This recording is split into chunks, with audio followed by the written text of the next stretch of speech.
ठीक है बच्चों, देखिए, दुर्बलता का ही चिन्ह विशेष शपथ है, पर अबला जन के लिए कौन सा पथ है। यदि मैं उकसाई गई भरत से हूँ, तो पति समान ही स्वयं पुत्र भी खोऊं। ठहरो मत रोको मुझे, कहूँ जो सो सुन लो। पाओ यदि उसमें सार, उसे सब चुन लो। करके पहाड़ सा पाप मौन रह जाऊं, राई भर भी अनुताप न करने पाऊं। थी सन छत्र शशि निशा ओस काती, रोती थी नीरव सभा हृदय थपकाती। उल्कासी रानी दिशा दीप्त करती थी, सब में भय विस्मय और खेद भरती थी। ठीक है बच्चों, तो संदर्भ तो आप लोगों का बदल जाएगा, वही रहेगा, प्रसंग बदल जाएगा कि इसमें रहेगा, इस प्रस्तुत पंक्तियों के माध्यम से कवि ने कैकेयी के पश्चाताप को अपूर्व ढंग से व्यक्त किया है। ठीक है, व्याख्या है, कैकेयी भरत की सौगंध खाते हुए राम से कहती है कि सौगंध खाने से व्यक्ति की दुर्बलता प्रकट होती है, इसलिए स्त्रियों के लिए सबसे सरल उपाय सौगंध खा लेना है। ठीक है, वह राम को संबोधित करते हुए कहती, हे राम, मुझे तुम्हारे वनवास के लिए भरत ने नहीं उकसाया था। यदि यह सच नहीं है तो मैं पति के समान ही अपना पुत्र भी हो बैठूं। मुझे यह कहने से कोई न रोको, मैं जो कह रही हूँ सभी लोग उसको ध्यान से सुनो।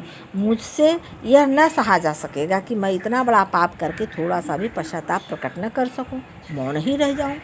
कैकेयी के यह सब कहने के दौरान तारों से भरी चांदनी रात ओस के रूप में अश्रु जल बरसा रही थी और नीचे मौन सभा हृदय को थपकाते हुए रुदन कर रही थी। इसके पश्चात ही अग्नि में जलकर चारों ओर की किरणें बिखेर रही थी। उनके इस नए रूप के परिणाम स्वरूप वहाँ उपस्थित लोगों में एक साथ भय, आश्चर्य और शोक के भाव उमड़ रहे थे।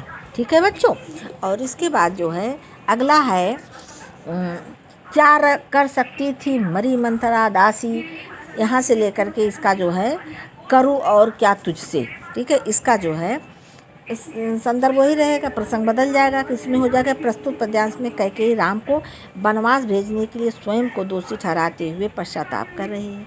इसकी व्याख्या मैं बता देती हूँ, पद आप लोग अपनी किताब से देखिए। ठीक है, कैकेयी मंथरा को निर्दोष बताते हुए कहती है कि मंथरा तो एक साधारण सी दासी है, वह भला मेरे मन को कैसे बदल सकती है। सच तो यह है कि स्वयं मेरा मन ही अविश्वासी हो गया था। ठीक है, ये कैकेयी जी कह रही हैं। अपने मन को अधीर और अभागा मान कैकेयी कहती है कि मेरे शरीर में स्थिर हे मन ईर्ष्या देश से परिपूर्ण स्वयं तुझ में ही जागे थे, स्वयं तुझ में माने मुझ में ही जागे थे। इसके पश्चात वो अगले ही क्षण सभा को संबोधित करते हुए प्रश्न पूछती हैं कि क्या मेरे मन में केवल आग लगाने वाले भाव ही थे? क्या मुझ में और कुछ शेष न था? क्या मेरे मन में पुत्र के प्रति स्नेह का कुछ भी अंश नहीं था? किंतु हाय, आज स्वयं मेरा पुत्र ही मुझसे पराये की तरह व्यवहार करता है।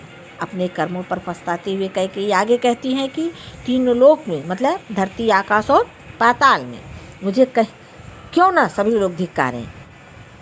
ये तो बहुत बुरी बात है, मैं जैसा की हूँ वैसा ही पा रहे हैं। किंतु हे राम, मैं तुमसे दीन स्वर में बस इतनी ही विनती करती हूँ कि मेरा मातृपद मतलब भरत को पुत्र कहने का मेरा अधिकार मुझसे न छीना जाए। ठीक है बच्चों, ये आपका जो है मैं ये वाला बता दी। ठीक।